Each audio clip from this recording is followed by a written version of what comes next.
قوم به حج رفت کجای کجای ای قوم به حج رفت کجای تو کجای معشوق اینجاست بیای تو بیای معشوق اینجاست بیای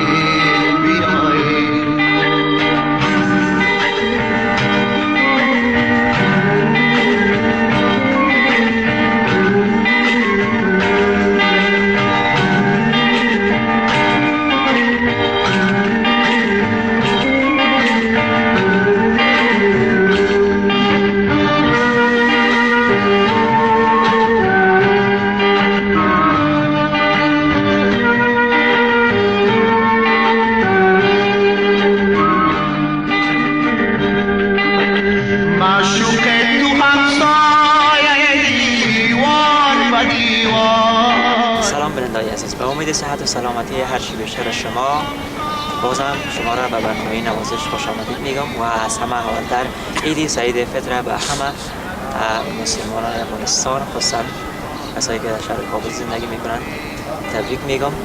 در این برنامه قسمی که شما به تصویر میبینید میمونای بسیار خوب داریم که بختیار جان است و مدینه جان است و جناب آجی صاحب نبی تنها را که شما بیشتر آشنایی دارین و میشناسین و حاجت به این نیست که برای شما معرفی بکنم. شما خوش آمدید به برنامه. تشکر سویل جان قن ما چون روزایی صدای ما کم بلند است. نه دیگه بزنیم بختیار یا پخش گپ بزنیم. همه این انرژی داره که بلند. اجازه بدید سویل جان که من برای بیننده‌های عزیز تلویزیون شما روزای عید از صمیم قلب تبریک برشان بگویم و امیدوار هستم که همه هموطنان عزیز ما در هر جایی که هستند نه تنها روزای عید بلکه طول عمرشان مثل روزای عید پر از خوشی و سعادت باشد و خوشحال هستم که با بختیار جان و مدینه جان اینجا میمون شما هستم. بسیار خوب. اما قسمی که شما در تصویر میبینید که جای بسیار مقبول و زیبا آمدیم. شاید اکثریت شما از وقتی تصویر دیده باشین فهمیده باشین که اینجا کجا است. جایی که قصری که تقریبا چند ماه پیش افتتاح شد و به بهره برداری سپرده شد، اما متاسفانه که روز نوروز نتونستن از کشورهای جهان رئیس جمهورشان بیان و از این قصر دیدن بکنن. سوال جان اگر ما خوب به یاد دارم که مقصر در اینجا به این کسایی که مثلا انی قصر را آماده ساختن کارگران اینا گناه اینا نبودن، اینا کاملا ما آگاه هستم که همه چیز آماده بود، صرف مشکلات مسائل امنیتی بود به او خاطر که این دوستان تعبیر نکنن که گویا این کارگران نتونست به وقت زمانش کار خود بکنن. مشکل امنیتی بود. خب هر چی که در خیر مردم افغانستان گذشته. اینجا آمدیم روز عید است، خواستیم که مکمل روز اینجا سپری بکنیم همراه آجی صاحب نبی تنها هم همراه دوستا دیگه. اینال در برنامه میشه ما میخواست پرسان میکردم همراه دوستا که از زندگیشان، از کاروبارشان، از خاص و روزایشان. حالا چه خوب است که آجی صاحب بگوییم که اونا جویاشان از زندگی اینا پرسان بکنن. سوال جان قن اجازه بدید که اول از خودت تشکری بکنم به خاطر این خدمت بزرگی که تو برای اطفال وطن میخوای انجام بدی و قسمی که از نام برنامه معلوم است نوازش است و اطفال این سرزمین میخوای که نوازش بکنی، خصوصا او اطفال را که بی سرپرست هستند، وضع اقتصادی خوب ندارن، در حالت بد زندگی میکنن، خودت بسیار تلاش میکنی میری اونا را پیدا میکنی و نظر به امکانات که داری برشان محبت میکنی یا یک بوت میخری یا یک خنقاق میخری. من میخواستم یک چیز برای بگویم که این پیام این برنامه چی است. پیام این برنامه در حقیقت متوجه ساختن او تعداد از افراد و اشخاص و هموطنان عزیز ما که در این وطن زندگی میکنن و با عقل سالم و بدن سالم، با عقل سلیم و بدن سالم همه حقیقت‌های جامعه را می‌بینن و اطفال این مملکت واقعا روزای سخت را سپری کردن و امروز بدون سرپرست هستند، مشکلات اقتصادی دارن و کارهای شاقر انجام میدن. پیامی برنامه است که اونا متوجه شوند و بالاخره منایسه یک کسی که او را خداوند به نام اشرف مخلوقات خلق کرده متوجه باشند. به خاطر از اینکه چرا این حدیث است که میگن خود در حدیث است که میگن او همسایه که از همسایه خبر نباشه در حقیقت او از اسلامیت فاصله داره، یعنی دور است. چی رسه به که از یک هموطن خود ما شما آگاه نباشیم. و ما بسیار خوشحال هستم که امروز که بختیار جان که و مدینه جان که دوی از اینا را خودت فکر میکنی که اینا کاغذ، مدینه جان خودت کاغذ میفروشی؟ کاغذ ها را جمع میکنی از روی سرکای جا باز مفروشیش یا چی میکنی؟ خوب بختیار بخیر دیگه این حال فکر کن که خودت رئیس جمهور هستی، میخوایی به اطفال این مملکت یک بیانیه بدی، چی میگی برشان؟ بخیر خنده کاکا گپ بزن بلند. آفرین. چی میگی برای اطفال این مملکت، برای اطفال رفیقایت؟ برای اطفال رفیقای میگم که اگه شما را کی خورده است. آفرین. آفرین. دو میگم که چی دخانه تا چی کم بوده که ما بخریم بر شما. آفرین. کالا بوتان نداره چی. آفرین. این حال با پشتو هم برشان بگو. با پشتو برشان بگو. منگا خپل عزیزان ته اول سلام وای ورته وایي چې چې هم کوم چېرته کور ته راوړو کالي بوټونه اوړه غوړي نور کومک کولی شو چې ته. آفرین. بگو آباد باشین. آباد باشین. بسیار مقبول. خب مدینه جان تو فکر کن که یک ملکه هستی، استاد شده دیگه، تو ملکه هستی دیگه. درس بخوانن. آفرین. پیسه درس بخوانن، این حال پیسه که نداشته باشن پیسه از کجا کنن باز؟ کی برشان بده پیسه؟ ما بتم استاذا کمک کنه. خب بسیار خوب. بسیار خوب. یک سوال ما میکنم از جناب محترم ملکه صاحب و ملکه صاحب و جناب رئیس جمهور صاحب. رئیس جمهور اما اطفالی که زیر سن هستن، زیر سن 18 سال هستن، باید کار کنن نکنن؟ کنن؟ نه نظر به اندازه خود کار کنن، مثلا در خانه خود کار کنن. نه مثل شما وارد روی سرک کار کنن؟ نه تو کار نکنه. درس باید وظیفه بگی.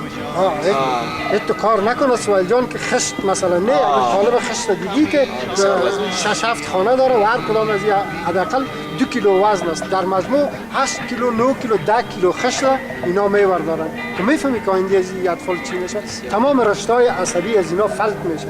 خب خودت خوشبخت هستی سوال جان که واقعا چنین برنامه را راهاندازی کردی. یکی کمک از داخل زندگی اینا شویم، از کمک بیشتر آشنایی پیدا کنیم. سوال جان روزا ایده است ما که هر چقدر داخل زندگی از یا داخل شده بودی با جز از غم و درد و رنج دیگه چیزی را پیدا نمی‌کنی. معلومه است، اما درد و رنج زندگی هر طفلی که در جامعه می‌بینین کارش آقا میکنه، در مشکلات اقتصادی قرار داره، شاید مختلف باشه. کمک بفهمیم که چند سال میشه کار میکنن، کی تحمل کرده که اینا کار بکنه، پدر و مادرشان یا یکی مثال. خوب گفت. آشنایی داشته باشه. بلند بختیار جان بگو خنده کاکا قصه کن چرا تو کار میکنی؟ چی فشار زندگی است که تو کار میکنی؟ بیشی دیگه حالا خب چاست دیگه حالا خب دیگه هر دقیقه استاد میشی خیر هست حالا بیشی اینا ما گوش میکنیم. اول فشار پدر ما مرد، مادر ما گم برو کار پدر خود مرد، حالا برخود کالا و پیسه برخود پیدا بود چیزا برخود بخرید او کتق بیار دخانه نوار چیزا نمشه بیار. واسه بیادر کلان نداری که کار کنی؟ دارم یک دو دانه دارم، یک جوانه است حالا که جور باز جورش کار میکنه؟ جور چکی دارم پایین باز خانه را چند کرا میکنی؟ خانه کرا نیست همیتا مبارد و از دیگه کسه؟ چقدر وقت میشه خود کار کنی؟ نه 2 سال میشه. سنف چند هستی؟ خواندن و نوشتن رو یاد گرفتی؟ بسیار خوب. مدینه جان خودت حالا سر یک بیت هم میخونم امروز پاچاستی دیگه یک پاچاستی که باید بیت بخونی برای ما. خب مدینه جان اینه باش کاکا سویل چی پرسان میکنه؟ خب خودت در زندگیت بگو چقدر کار میکنی، چقدر وقت میشه کار میکنی، پدر و مادر کار میکنن؟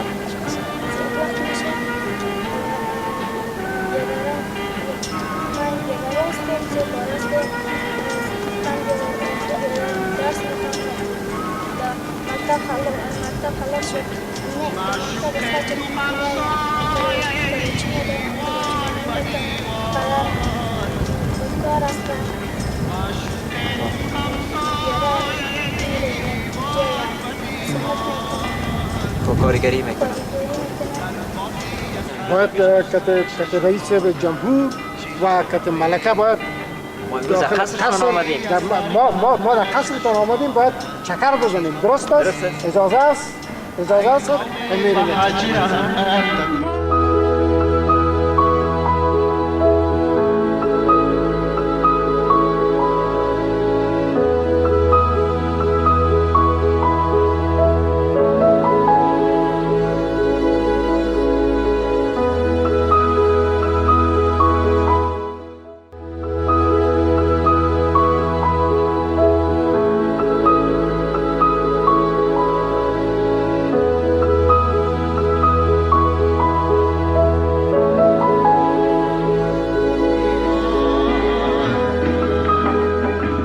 بادی سرگشت شما در چی هوایی در بادی سرگشت شما در چی هوایی ای قوم به هجرت تو کجایی تو کجایی معشوق همین جا به هجرت تو کجایی اطفال کار نکنه باید با رای حال برش پیدا کنیم مکتب برش جور کنیم کتاب کلم هر چیز برش بخریم باید کتابچه هر چیز برش بخریم او دیگه هر روز برش بگیم که هر روز مکتب غیرتیری نکنیم او 17 ساله از 12 ساله بالا باید دشا کرزنگی کار نکنه در کجا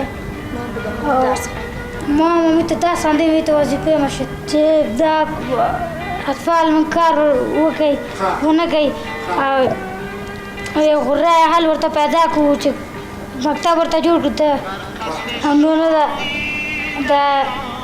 نو مکتب ورته جوړ درس ورته شروع کو معلومات ورته ونیسو نو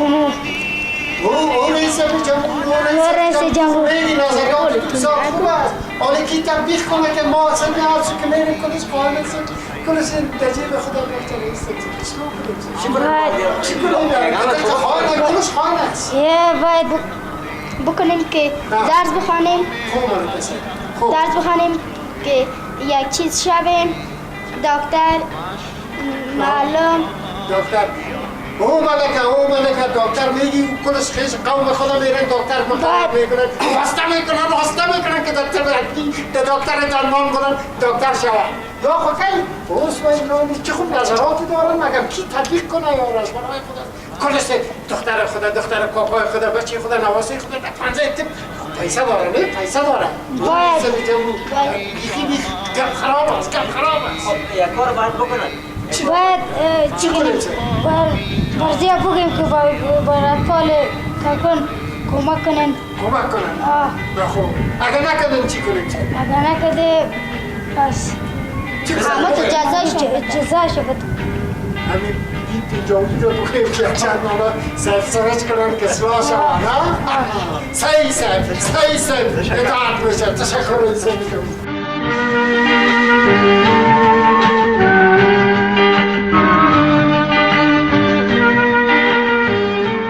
این امروز رئیس جمهور در قصر است میگرده ما هم اینه دمی رد اگر من این خانه را قلیش برای نکنم بابا سب بابا بیبی من خزم این معامله هایم تو قوی تستیم سر ملکه صاحب چی نظر داریم؟ ملکه صاحب چی کنیم سر؟ چی کنیم سر؟ ملکه صاحب امر کن همی گفایی که سری ما تطبیق کنیم را بخیر؟ در بادی سرگشت شما در چی هوایی ای قوم به هجرت کجایی معشوق کمی جاست بیایی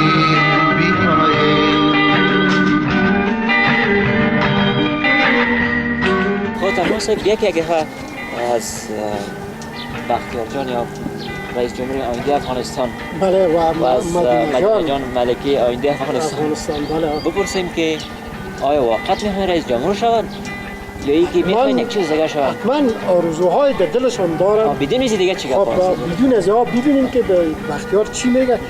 قند کاکا بختیار جان این در دل تو چی یک آرزوست که داینده با چی شوی؟ مثلا میخوای دکتر شوی، رئیس جمهور شوی، چی میخوای شوی؟ من میخوام که دکتر شوم. چرا مثلا چرا انجینر نمیشی؟ چرا میخوای که دکتر؟ چهار چیزش شوم پر نه یعنی دکتر اگر شوی چی میخوای که انجام بدی؟ با مریضا را میخوای که مریضا را با مریض بیاره جور میکنم، دوا میکنم. دوا میکنی؟ با پیسه خود زیاد نمیگیری از نه پیزی شکم. اگر مریضه که مثلا باز بیچاره پیسه نداشته باشه، فیس نداشته، نمیگیری ازش؟ یعنی قول است نمیگیری؟ خوب است. مدینه جان چی میخواد که باز بخیر که کلان شد دیگه؟ چی آرزو داره؟ چی شود؟ درس که خلاص کردم تو بخیر. خب میخوای که معلم شوی؟ خب چرا میخوای که معلم شوی؟ هم گپ بزن حالا، من یک نمشنم یا گوش ما رو تو دیدی بختار دکتر شد گوش ما رو دیدی؟ سایز گوش ما تو گپ بزن مدینه گپ بزن. من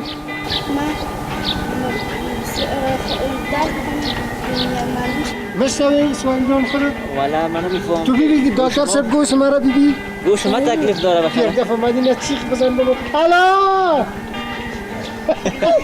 چیخ بزن بگو الا دیگه خوب بلند چیخ بزن الا اینه تو بلند گپ بزن. خب داینا چی میخوای شوی؟ معلم. چرا میخوای معلم شوی؟ معلم به خاطر که مثلا اطفال یاد بگیره درس ها؟ یاد بگیره درس. خب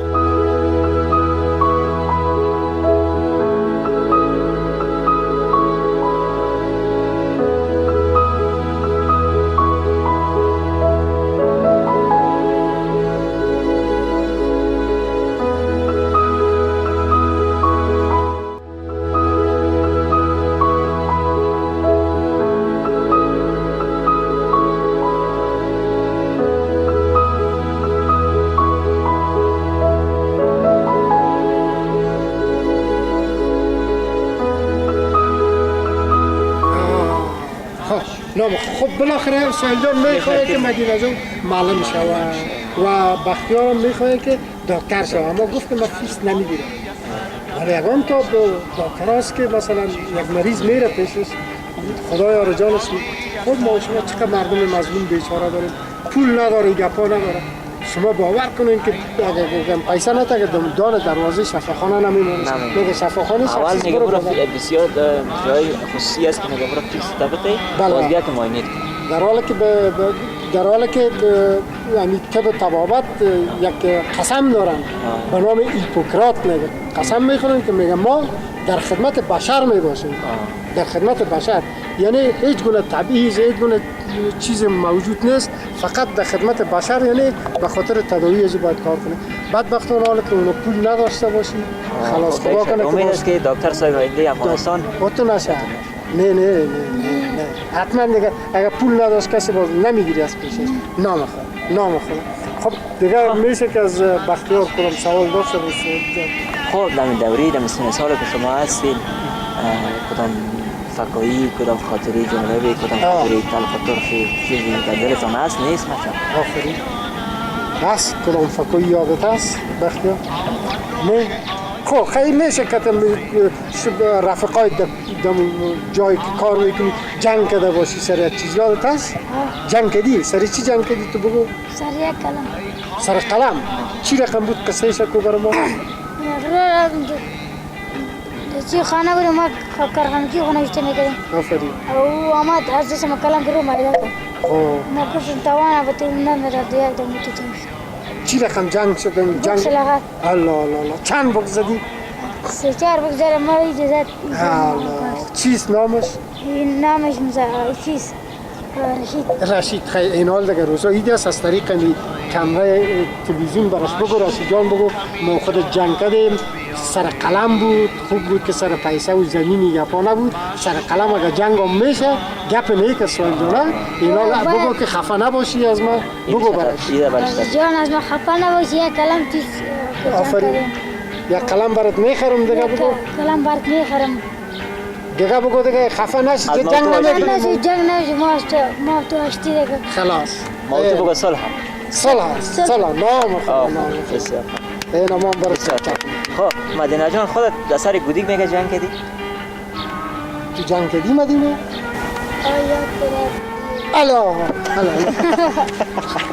جنگ کردی خب چرا هم جنگ کردی؟ یک کاران تو آورده بودم منصفون داره میتونم داره گروه کاری مالا با مخواهی داری خب اینجا شکستان دیگه چرا تو مالا با تو فایده با ما چرا سر از این جنگ شد در حال که وقتش نبوده با چی رقم جنگ کردیم؟ بازی گرفت الله بسیار گپ بچه خب این حال دیگه روزایی دست دیگه از طریق تلویزیون یک پیام برسته بگو خیر است امروز صلح کو بگو خفه نباشی یک کره چی از دیگه پیدا میشه بگو برش یک کره ارزش نداره که ما آردین را آفرین صلح میکنی؟ صلح از دیگه صلح نام رئیس جمهور پاس بفرمایید این امد همین جنگ گفتیم ما ترسیدم که آخ جنگ بد است ما شما نباید جنگ کنیم جنگ دیگه یعنی جنگ است که دنیا را خراب کرده نه مدینه باید همیشه ما شما چی کنیم در فضای صلح آشتی کنیم خوش و خندان باشیم همین عید و برات چیزام که میای به خاطر اینمیست که کینه و کدورت از دل باید دور شود قطعا اینمی فقط فلسفهش اینمی است به خاطر است که بزرگترین خوشبختی برای مسلمان ها نیست که اینه تو روزای ویژه و مناسبتی داریم که همه کدورت ها همه گپا گم میشه چقدر خوب است ولی جان که کاتب اختیار جان و مدینه جان دیگه رئیس جمهور و کاتب ملکه دیگه قدم بزنیم شما دیدن یار خانه جان است اول رخ آیینه واسه کل زنایی اول رخ آیینه واسه کل زنایی ای قوم مهاجرت کجایی خب اصلا بیننده حالا میخوایم که از جناب آقای صاحب یک سوال بسیار خلاصه از وجودشون میکنیم که جواب خلاصه میخوایم که زمانی که خودت 10 سال داشتی زندگی تا تعریف کن در چند جمله زندگی ما زمانی که ما 10 ساله بودم فقط مثل اینمیار کار بود و زحمت کشی بود و آرامش نبود ما کمتر به یاد دارم که مثلا مثل جوان آمده باشیم در قصر بازی کرده باشیم فقط تا که یادم نه زحمت کشی بود و کار بود بالاخره به یک نام و تمام خلاص حالا فهمیدین